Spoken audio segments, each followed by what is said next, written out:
Christmas at the Holly Hotel is an okay film. It's not an amazing film, but I don't think it deserves to be as poorly rated as it has been.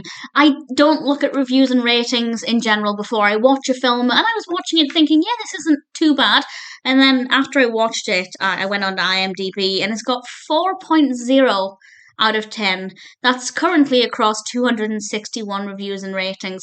That's a pretty poor overall rating, but honestly, I don't think it's that bad. There is one thing though, well, two things. One thing I really didn't like, one thing that I didn't particularly care for, but in general, it's okay. This was released last year in 2022. It's directed by Joel Paul Reisig, written by Reisig and Trevor McCall. And this stars Jesi Jensen as Kathy and Joe Kurak as Mathew. And Kathy has gone home for the holidays, and it's this little town where she never really felt at home growing up. And while she's there, she starts to obviously question her life choices and whether she's happy being a food critic rather than the chef that her family and friends believe she should be. And she also encounters, well, Mathew. And there we have our romantic relationship. And that's part of the story that I didn't like. To begin with, in fact, for most of the film, it was okay. But I felt like it didn't develop in a very realistic way. Sometimes with Christmas rom-coms, the characters can fall in love with each other and say they love each other within, having known each other for like 3 days. And I don't believe in those stories. I don't find them entertaining because I find them ridiculous. There are many, many, many Christmas rom-coms that get the pacing right. Unfortunately, this isn't one of them, and I just felt like the characters were completely ridiculous. I'll give an example of what I mean by that in a moment with a spoiler warning. I'll describe one of the scenes in more detail. But in general, I think the narrative was not too bad. I think Kathy is a fairly likeable protagonist. I absolutely didn't mind the character. There were only two characters in this who I really wish weren't in it. But again, I'll discuss that with a spoiler. Well, it's not really a spoiler, but just in case you don't want to know anything in any great detail, I'll keep it as a spoiler warning. It's not very festive. We have a sleigh ride, and that's about it. It's not a very Christmassy film at all, so if you're looking for a film to put you in the Christmas spirit, this isn't going to be it. Generally, in terms of technical aspects, it's fairly well filmed. There are a couple of bits of shaky camera work here and there, but in general, it's absolutely fine. It is an okay film, and I wouldn't really recommend it, or at least I wouldn't suggest putting it at the top of your to-watch list, but if you're looking for a film that's generally a fairly okay watch and you have nothing else to watch, then Christmas at the Holly Hotel might be worth watching. I don't regret having watched it, but I'm pretty confident that I'll never watch it again.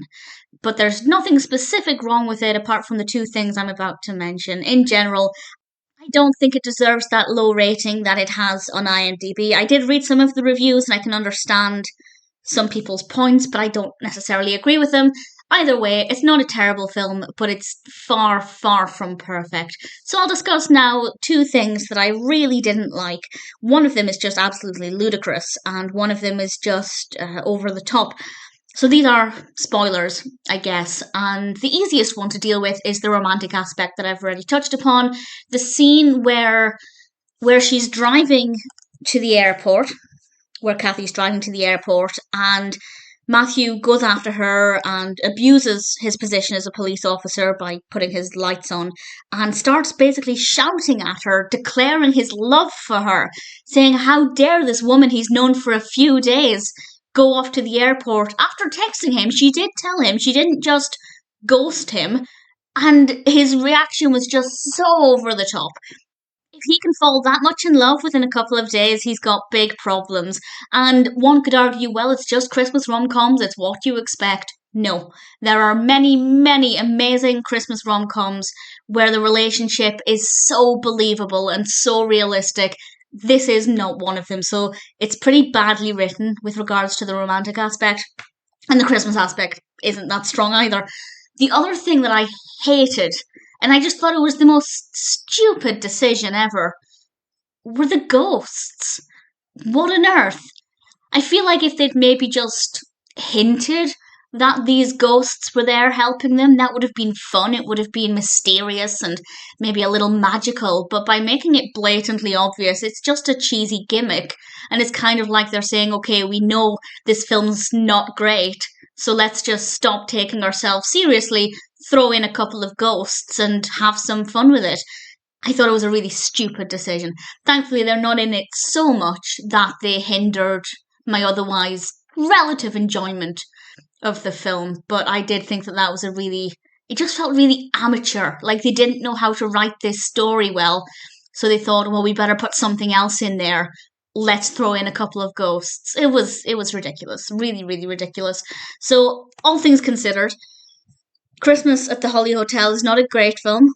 It's borderline a good film. It's an okay film. Let's go with that. I don't think it deserves the poor ratings that it's received, but I do see where some people are coming from. Maybe check it out if it sounds like your kind of narrative, but if you decide not to watch it, you won't be missing out.